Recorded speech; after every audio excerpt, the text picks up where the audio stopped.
Exclusive update from Hollis Hall. The Bears are done waiting for the run game to eventually click. The staff regraded the first month, stacked it against the schedule coming out of the bye, and drew one simple conclusion. This offense needs a real RB1 who can win when the look isn't perfect. That's the pivot. That's the urgency. And that's why tonight matters. Here's what I'm going to deliver for you: the context behind the change, the numbers that justify it, the cap mechanics that make it viable, and how this move reshapes Ben Johnson's call sheet for Caleb Williams on second and medium and in 4-minute offense. I'll also walk through what the compensation would look like, how Chicago protects itself if the market spikes, and what the running back room becomes on Monday morning. Stick with me through the middle of the video, because that's where the headline, "You came for Lands, quick reset on the problem." Through 4 games, Chicago sits with one of the least efficient backfields in football when you isolate true running back carries. The raw output looks passable until you subtract Caleb's legs. Then it's clear: too many dead plays, not enough forced misses, not enough yards after contact when the box is heavy. D'Andre Swift is at 56 carries for 187 yards, 3.38 pop with 2 scores. That's not sink the season bad, but it's not the floor raiser this scheme needs. Look at how that ties to down and distance. Chicago is living in 2nd and 8 or worse far too often. When that happens, the playbook narrows and defenses sit on the quick game. You start calling perfect football just to stay on schedule, which is the opposite of what a young quarterback needs. This staff wants easy buttons, toss crack to punish wide nines, duo to dent the AB gaps on light boxes, swing check down that turns a covered shot into 2nd and 4. Those easy buttons depend on one thing: a back who wins the hard yards without a clean picture dot. Now compare the target profile. Breece Hall isn't just explosive, he's stubborn in the best way. Through 5 games, 351 rushing yards on 66 totes, 5.3 per carry, plus 17 catches for 150. The tape shows the traits this offense buys: urging feet on inside zone, patience on duo, tempo through the second level, and real receiver value on angle and Texas roots. Most importantly, he doesn't need you to block it perfectly to give you a winning down. That's the difference between nice design and drive still alive. You and I both know the deadline math. The window closes November 4th. Chicago's cap is tight but manageable, especially when you realize Hall's current year hit fits. Swift's deal is structured with a clean window in 2026. Dead charge around $1 million and change, so the Bears aren't boxing long-term if they want to pivot. Spot valuations have Hall around the mid-30s over 4 years starting in 2026. That's comparable AAV to what Swift commands today, but with a younger, more 3-down profile dot scheme fit is where it gets fun.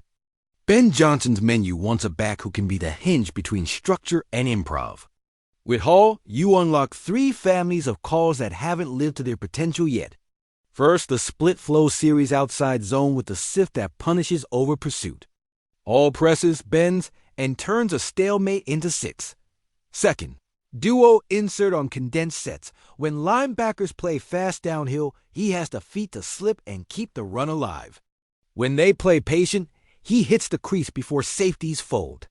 Third, the screen package Hall's accelerator, plus the Bears' athletic. OL is a yardage printer when defenses heat Caleb.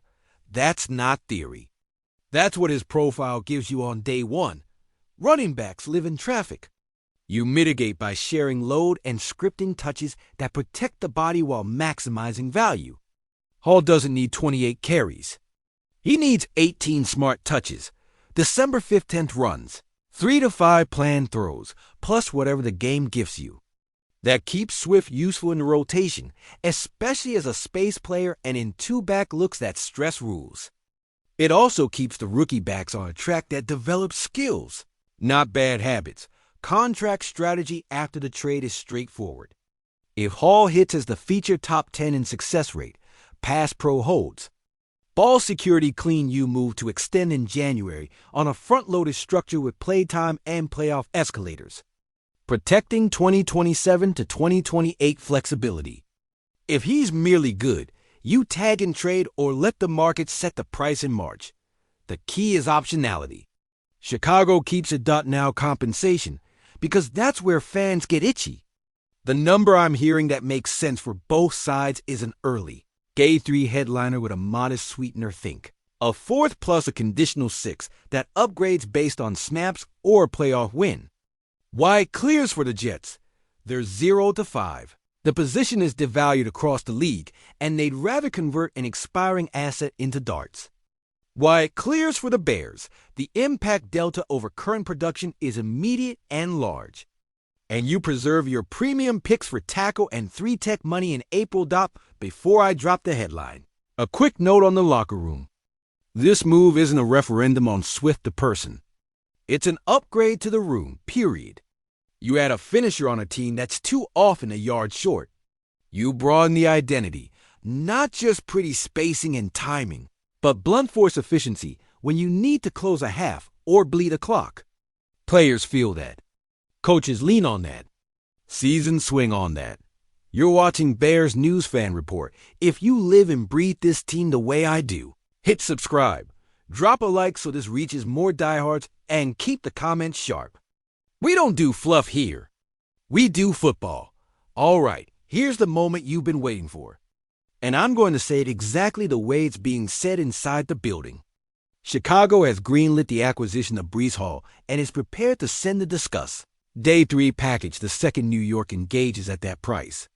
From a football ops standpoint, the Bears consider RB1 solved and are aligning usage, protections, and red zone installs accordingly. That's confirmed where it counts internally while the public paperwork waits on the other sideline's appetite. That's the honest line. What changes on Sunday? Early downs, first of all. With Hall, 2nd and 7 becomes 2nd and 4 often enough that Ben Johnson can live in play-action keepers and dagger shots without living dangerously. Red zone tightens up. Shotgun split flow and condensed set duo now carry real TD equity instead of hope the QB saves it. 2-minute gains of fear level linebackers can't sprint to landmarks if they're worried about a draw splitting them. And on 4-minute, you gain the luxury of running the same call 3 times because you're winning the physics of the play. How do I see the rotation shaking out? Hall gets the lion's share when the game is in structure. Swift becomes lightning in space jet motion, angle routes, and toss where the edge is soft. You still dress a third back for teams and pass pro. In short yardage, you lean on the interior where Teven Jenkins and the center can dent the front. Hall's contact balance does the rest. The OL will love this backs who hit the crease on time, make linemen right more often. Let's talk Caleb Williams, because everything touches the quarterback. A credible RB1 hides protection warts. Defensive ends respect the mesh longer. Interior defenders take half steps, and the free hitter arrives a blink later. That's the difference between a batted slant and a 14-yard glance route. It also changes how defenses spin the safeties. When the run threat is real, you pry open the seams for Cole Kmet and the deep over for Keenan Allen. That's the ecosystem a young QB thrives in.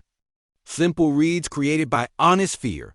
Numbers to watch once the move is live. Rushing success rate over 50%. EPA play bump on 2nd and medium. Play action yards per attempt up a full yard. And pressure rate shaving a couple of points because edges have to honor the run. If 2 of those 3 happen, you're looking at a top 12 offense by Thanksgiving. If all 3 hit, you're a January problem. I'll hit the other side for fairness. If the Jets play hardball and ask for day 2, you walk. Running back is a force multiplier, not your franchise spine. If Hall's medicals throw even tiny red flags, you structure the deal with per-game active bonuses in an extension, or you pivot to a smaller, swing somebody who can give you 80% of the lift for 30% of the price. Ryan Poles has to be disciplined here. The beauty of this target is the cost-to-impact ratio, not a blank check. Special teams and locker room pulse matter. 2. Backs who pass, protect, and finish runs send a message. We're not cute, we're complete. That plays in November at Soldier Field when the wind wants to ruin your Sunday. It also travels in January if you earn it. Identities set now are the ones that survive when the games turn cold and mean. I want your eyes on one tactical wrinkle. The second hall is in the building. 21 personnel with motion to empty. Then back to pistol. It forces a base defense to declare and then chase. From there, you run outside zone away from motion one snap and keeper boot back the next. With Hall drawing flow, Caleb gets clean edges. These are the little things a real RB1 buys you. Chicago can buy immediate efficiency on the ground, lighten the QB's world, and keep picks and cash pointed at premium positions in the spring. If New York meets the number, it should happen. If they don't, you tip your cap and hold your line. Your turn, tell me straight. Do you want Chicago to lock in Breece Hall at an early, day 3 price and reshape the offense around a true RB1? Or would you rather keep the powder dry and roll with Swift while saving assets for tackle 3 touch in April? How would you split the touches if this goes through? Drop your take below. I read everything.